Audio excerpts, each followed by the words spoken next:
and welcome to Equally Speaking, a forum hosted by Equality Hawaii about the people, places, and things affecting our LGBT community, family, and friends. I'm really excited about today's show because we have the Gay Men's Chorus. Yay! So I'd like them to introduce themselves. We'll start with you, John, if you want to tell us a little bit about you. Sure. My name is John Lehrack, and I'm the artistic director of the Gay Men's Chorus of Honolulu.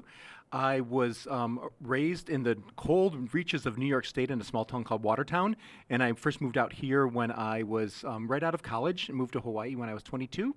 Lived here for quite a while, left and lived in the Bay Area for a number of years, and just returned to Hawaii last summer. So I'm really, really glad to be here, and the Gay Men's Chorus is one of the reasons I came back, and I'm really excited about that, and I do spend my days as a full-time musician. So Hawaii is a wonderful place to do that as well, and I'm really thrilled to be here today. Thank you. It's one of the few places you can actually do that. Yes, well, I've tried to do it several places, and have been different degrees of success, but Hawaii, one of the reasons I came back to Hawaii was because I was very successful at it before and knew I could be again, and I was right. Excellent. Thank you. Thank you. How about you, Butch? My name is Butch DePonte-Merideth, and I am the president of the Gay Men's Chorus of Honolulu. And I am an Air Force brat, so I've kind of traveled all over the world and the United States. Been very fortunate there. I first moved to Hawaii in 1983. I went to high school here, and then moved away. Where did you go to high school? Mililani High School, Oh, Trojans. And then moved away and came back, moved away and came back. I was here for about 12 years, where I sang with the Honolulu Men's Chorus, and I met my husband there. And so and we got married here in Hawaii in 1997. We had our own ceremony. I love it. We're both singers. He's a bass. He is Oh, a bass. excellent. And then we moved to California. We were there for 14 years in Pasadena, and moved back here about 2 years ago. A great place to raise kids. We adopted 2 girls when we were in California. Really? So How old are they now? they are 13, she's almost 14, and 9. Wow. Yeah, 2 girls. You're busy. Yes, we are. Excellent. And I work at Kaiser Permanente, Hawaii, and I am an organizational effectiveness consultant. Organizational effectiveness consultant. Right. Okay. And what about you? Hi, I'm Don Farmer. Hi. I actually was raised in Laie, so I went to Laie Elementary and Kahuku for a couple years, and then we went to Mililani. Is that partially why you're a singer today? Yes, that's partially why. The hymnals all the time. Yes, me too. But finished high school on the mainland, and then went to college in Utah, and Wow, BYU. actually Westminster College. So right out of college, I was in some Broadway tours and got to be a professional actor for a while, and it was amazing until I decided I wanted dental benefits, so I had to get a real job. But I ended up back in Hawaii with a permanent move with Verizon Wireless. So I was a corporate trainer for them, and joined the chorus for the first time when they first started back up in September of the last year, and my first gay chorus ever. So that was a very exciting move to have my partner and myself join and be able to perform together. So a different experience, different energy, different. Oh, yes. What's the difference there? I think the main difference for me was the camaraderie, the brotherhood. There's a lot of community that I never expected to be part of the choir. You know, there's a lot of family ohana there. So yeah, beautiful. So I'm assuming then that you were raised LDS? Yes, Is raised that LDS, correct? and now I'm a vice president of the Gay Men's Chorus of Honolulu. Go figure. Yeah. Okay, well then let me start with you. Can you tell me a little bit about that process of I'm assuming you've come out since you're on this TV show, but can you tell me a little bit about your experience with that? I think I had a very unique experience coming out. I was very blessed to be part of a family and a community that really supported me. A bishop and clergy in my life that I could go to and talk to honestly about the things that I was facing, and I not to get too personal, but they really helped me understand that I had a choice, that I could either choose to follow my faith and continue to believe what I believe, but if I did believe those things full-heartedly, I had to make a choice on whether or not that happiness included with a man.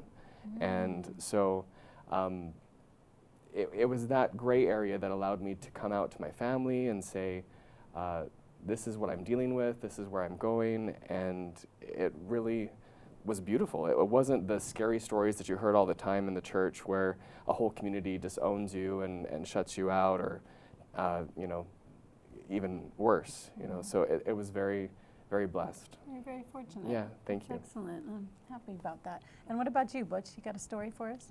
Of course. I came out about just before my 21st birthday. I was very fortunate to be around people for the first time that were gay that didn't fit any stereotype that I had. And I think that was my difficulty in coming out as late as I did, because I didn't see myself as, you know, the flaming queen on the Pride Parade float. You know, I didn't identify with that. And so I thought, well, if that's what I am, then I can't do that. I couldn't really reconcile it. And I went through many years. I'm, you know, the only child. I'm the third, so I carried the family name at that point. And my dad was in the Air. Yeah, no pressure. My dad was in the Air Force, and then I had a very strong Roman Catholic upbringing and background. So I had a lot of things that kind of made that journey difficult. But once I found myself amongst people that kind of represented different areas of the gay community, and that you could be a fireman and be gay, that really helped form a better opinion about myself and what I could be. So I came out to my mom, typical to many gay men. I told her I was bisexual because I thought that would lessen the blow a little bit. And very shortly thereafter, I moved out of my house, and it was a very difficult time period for me and my family. I never told my dad, but my dad either found out or knew or something, and even before he passed away, we had an excellent relationship, and I have a great relationship with my mom now, so I feel very blessed. Oh, that's awesome. Yay, 2 happy stories. What about you? I hope you have a happy story for us, John. Well, I guess so. I'm very happy that I'm a gay man, and I wouldn't change that if I could. Oh, I love that. So that's I think that's a wonderful thing. One of the reasons I moved to Hawaii when I was 22, well, 2 big reasons. One was my dad lived here, and I wanted to be where he was. I didn't grow up with him, and so it was important to spend some time with him. But the other was I grew up in small, conservative northern New York, and I knew I needed a place to come out. And so I thought, oh, get as far away as I possibly can and take this journey. And it was an interesting journey. It was mostly a positive journey. I remember the very first rehearsal I went to for our predecessor chorus, the Honolulu Men's Chorus, getting off the bus downtown and having this man get off the bus behind me and say, "Ooh, baby, nice butt." And he was very flamboyant, and I thought, oh, is this what I'm going to get myself into? And I was really intimidated and thought, is this what gay people are? Because I grew up thinking if you were gay, it meant you wanted to wear a dress and you wanted to be a woman. And so it was a big journey for me to learn that that's not the case for most gay men, not all, certainly. But I found Hawaii for the next 8 years was a really great and accepting place for me. And then I did move to San Francisco, where actually to be a gay activist, and discovered I didn't need to be a gay activist in San Francisco because everyone did it for you. Sounds redundant, right? But it was a great place to spend my 30s and to be able to come back here later and say I'm an out and proud gay man. And my family has had varying reactions.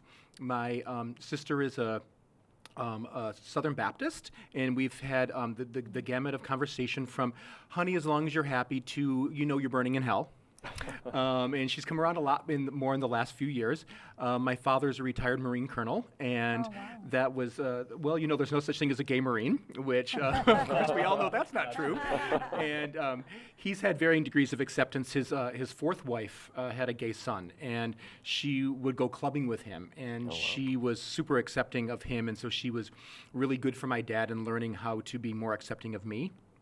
And my mother is a kind of person that lives with blinders on for things that she doesn't want to accept. So that's kind of where she's been, and that's probably where she stays. Works for her. And it works for her. And, you know, but my extended family is wonderful. I have 2 gay cousins, and my aunts and rest of my cousins are all super supportive, and a really great family to know that they're there for me when I need them. Awesome. Well, let's talk Gay Men's Chorus. Okay. Okay, so tell me about it. Who started it? Why? Where? What? How? You want to start? Yeah. Go, Butch. Okay, so when Steve and I moved back, we wanted to kind of recapture, since we met in the men's chorus many years ago, we wanted to recapture that. And so we looked for a way to do that in the community. and didn't find anything that kind of represented what we had intended a men's chorus to be. So coincidentally, when we were in California, we were able to sing with John. We sang with him in the men's chorus many years ago, and then also in Long Beach for one concert. And so we were able to kind of keep that friendship up. And then when I found out that he had an opportunity to come here and move here, I literally called him on the phone and said, what would it take, how much money would it take for you to be able to commit to starting this project together? So with my husband and John and the three of us, we actually started kind of the groundwork and trying to get that going. And that was in about June of last year. Yeah, Wow. June of last year. And then we had our first auditions in September. Wow, Yeah. you've done a lot in a short period of time. It's grown really fast, hasn't it? It has, and we've had a lot of people that kind of supported us from the ground up, and then that's really made the difference. My husband did kind of a Facebook campaign where he reached out to literally a bunch of strangers, and tried to encourage them to join the chorus, and a lot of them really auditioned on that first night. And the beauty of that is that it's really a cross spectrum of the community. It's not necessarily cliquey, which is part of our mission, part of our goals, and In your mission statement, non-clicky. right, yes, non-cliquey. So, and that's from my perspective. So I want to give John some time here, because without John, we don't have a choir, because he is a He's the fantastic artistic director. Well, I think Butch pretty much said the most important things. As Butch said, he and Steve looked around the community, and there just wasn't such an organization. There's other groups. There's our predecessor chorus is still around singing, but they're not an out gay group so much. And something, coming from San Francisco, and as I said, I didn't need to be a gay activist there. And there was a big question for us, is there a need for a gay men's chorus in Honolulu? Do we have to have this G word in the title? And other groups have said in the past, we don't need to have that. And there's still some controversy, but we decided it was important. And we've discovered just how important that is since we've begun, how we've become a beacon for men who need a place to come out. We have a couple members who have just come out this year to their families, and who have to varying degrees of success in coming out to their families. And we've been a haven for them to come and know that they have acceptance. We have visibility in the community for different things, like our very first performance, which was last September, a week after we formed, at the 1-year anniversary of commemorating the repeal of Don't Ask, Don't Tell, and getting to sing at the state capitol in response to the Supreme Court decisions of a couple weeks ago. And without having the gay men's chorus, I don't know that we would be the effective beacon that I hope that we are for the community, and plus being a great musical organization. So what's your set list like? What kind of music do you guys sing? What's your Full spectrum. background? Quite a spectrum. There's everything from classical to traditional to Broadway musical, you name it. There's a full repertoire, and it's all thanks to John and his vast musical library and experience. And there's a lot of soloists. Do you feature people doing their own numbers, or is it all within the... Well, it's dependent on the concert. For the Christmas concert, really to offer the audience a full-length concert, since we are such a new group. We did have quite a few soloists that got to come out and do their numbers in between the chorus numbers. For our last concert, there were only soloists within certain songs. There weren't any solo numbers by themselves.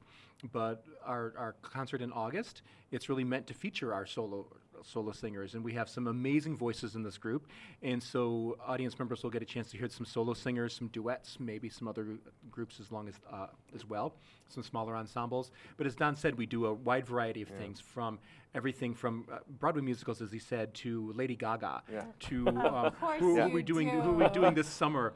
We have some music that they haven't even started looking at, but some other pop music by Philip Phillips and the group Fun that's coming. So this is the first time they're even learning of that today. And then some really some things that are very LGBT specific, some things around AIDS, some things around the It Gets Better project, and some old standard tunes as well. That's exciting. Wow. So I also hear that you've started a ladies group. Is that true? Yes, I will speak to that. We did start a new group, or I started a new group. It's currently called the Women's Chorus of Honolulu, and it's meant for LGBT women and their allies, as they like to say. I've learned in the women's community that it's harder to put a label on and say this is the gay women's chorus, this is the lesbian chorus, because it seems like there's not as much of agreement that we want to be labeled in this way. And the chorus currently it's a much smaller group than the men's chorus. There's about 15 members, and they do consist of gay and lesbian women and several straight women.